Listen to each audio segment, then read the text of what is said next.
तालुक्यातील आदिवासी गोंडगोवारी जमातीच्या आमरण उपोषणाचा आजचा 6वा दिवस आहे। उपोषणकर्ते सचिन चचाणे यांची प्रकृती खालावली आहे। उपचाराकरता मेयो रुग्णालयात त्यांना दाखल करण्यात आले।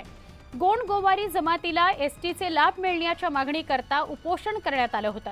त्यानंतर सरकारनं निवृत्त न्यायमूर्ती वडणे यांच्या अध्यक्षतेखाली समितीची स्थापना केली होती। सरकारच्या आश्वासनानंतर उपोषण सोडण्यात आलं। आता वडणे समितीचा अहवाल सादर करावा या मागणीसाठी पुन्हा आमरण उपोषण सुरू झालंय।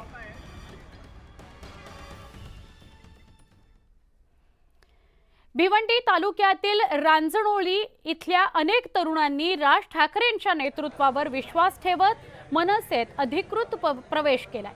अध्यक्ष परेड चौधरी यांच्या नेतृत्वाखाली मनसेत प्रवेश करण्यात आलाय। या पक्ष प्रवेशासाठी मनसेचे तालुक्यातील अनेक कार्यकर्ते मोठ्या संख्येने उपस्थित होते।